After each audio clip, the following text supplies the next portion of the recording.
Now let us talk about sedation, especially in reference to a ventilated patient. Why do we need sedation? Mainly because of the presence of an ET tube. It evokes a gag reflex, is going right down the throat, very difficult to tolerate. Maybe tracheostomy tubes would decrease the need for sedation. For amnesia, it's a very, very traumatic experience not to be able to breathe and requiring a machine to help you to synchronize the patient so that the patient does not fight the ventilator, that their efforts are registered, their expiration and inspiration are in sync. And in extremes of ventilator settings, when we apply higher PEEP, you have higher respiratory rates, the airway pressures goes up, small tidal volumes are delivered, these are not physiological. And to effectively deliver them, we need to see that the patients are well sedated. And how do we achieve that? By administration of some drug or the other, chemical restraint. Physical restraints can be done in restless patients, especially when there is a fear that they may extubate themselves or they may pull their lines. But that should be very, very short-lived, because that is going to make the patient more agitated. It will be counterproductive.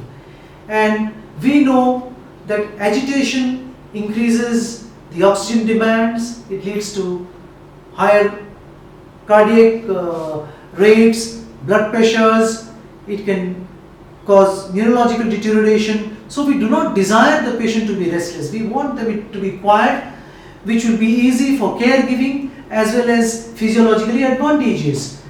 The drugs commonly used, mentioned here, midazolam, dexmedetomidine, propofol, you should know what is being used in your units. But the two most common side effects of most of the drugs used for sedation is hypotension and bradycardia. So you need to be very careful when you are using these drugs. Most of the time these drugs are used as a continuous infusion. So you need to be on the alert to the continuous needs of these drugs to the patient. And what is the target? What level of sedation do you want to achieve? How do you score it? One common score which is used is the Richmond agitation sedation score. And what does it do? It tries to categorize the patient into very restless to very sedated across a spectrum, where at 0 would be a calm, alert, awake patient, generally not the kind which are there on ventilators. And we go on from -1 to -5, where in -1 he is drowsy, he just looks at you, makes an eye contact, he goes into lighter sedation, maybe just hears your voice. Deeper sedation where he may just respond to some touch, or maybe at the extreme level where he is absolutely unarousable. And on the agitated side, we have a patient who appears restless, then starts moving around, fidgeting, trying to move out of the bed, becomes very agitated, and at certain point becomes extremely combative. These are the extremes. If you can keep our patient at 0, calm and alert, oh, so much very good, but that really does not happen, except when probably you are planning to extubate or wean the patient off. Most of the times you would like them somewhere in the light or more moderate to deep sedation, whereas when we look at them, they look calm. When we go and speak to them, maybe they look at us, maybe they make eye contact, or maybe they not. But when we touch them, there is some amount of response we can evoke. This is the level at which we need to keep most of our patients. But there are certain patients we would like to keep absolutely unarousable. One of them is a patient who is paralyzed. A paralyzed patient should be kept totally sedated, because the whole idea that you are paralyzed, you are awake and not able to breathe is very, very traumatic. And the others are patients who are on extremes of ventilatory settings like high PEEP, high airway pressures. There, if the patient becomes restless, he starts coughing, then the pressures in the airway can go up dramatically and can cause lung injury. And also, when we place them on such extremes, it becomes very difficult to tolerate unless the patient is kept very deeply sedated.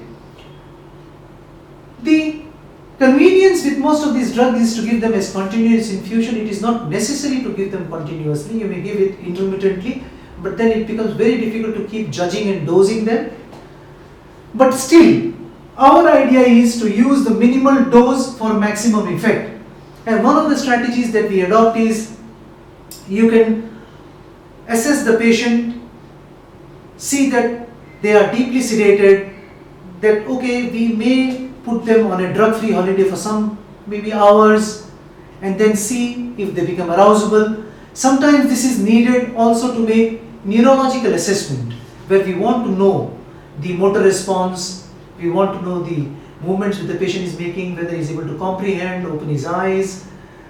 There also we may have to withdraw the sedation, but this has to be very, very judicious and probably not tried in patients who are on extremes of settings and who are paralyzed.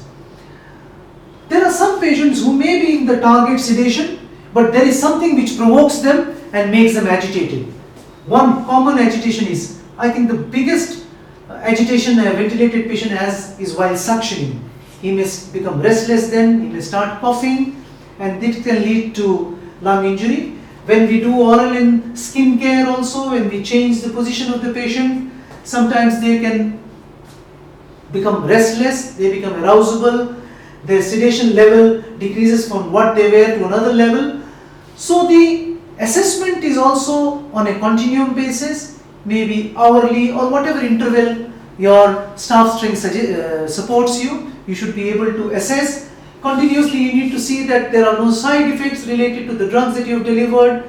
You should make an effort to decrease or maybe put the patient off the drugs altogether for some period of time, so that the cumulative drug dose is decreased, the side effects is decreased. We can have easily reversal. I mean, when the sedatives are used for a longer period of time, they accumulate in the body and the effects can stay on for hours and days altogether, which is also not desirable. So it is a very balancing act. Whenever you see your patients on a ventilator, you need to decide at what level of sedation do I need to keep. Usually you will have an order given by a doctor, you can cross check again. You need to see whether you have been able to achieve that by the medicine which has been prescribed. You need to see if there are breaches in between. You need to see if there are provocations which cause them to arouse, to become agitated. Maybe then you have to bolus some dose before you do any of these, so that they remain sedated at the desired level for the maximum period of time possible. Achieving good sedation in a ventilated patient decreases ventilatory days, may actually improve the condition of the lung and may improve the outcomes of the patient as well. The titration of drugs, the assessment of the levels, this is largely dependent on the staff nurse, because it is they who are in the maximum numbers, maybe one for each patient or maybe one for two patients, can closely monitor the patient for all the 24-hour period, and their understanding about the need for sedation, the measures used for sedation, the levels which are required to be achieved, has tremendous impact on the outcome of the patient. हो गया, ये कितना दिन हुआ होगा?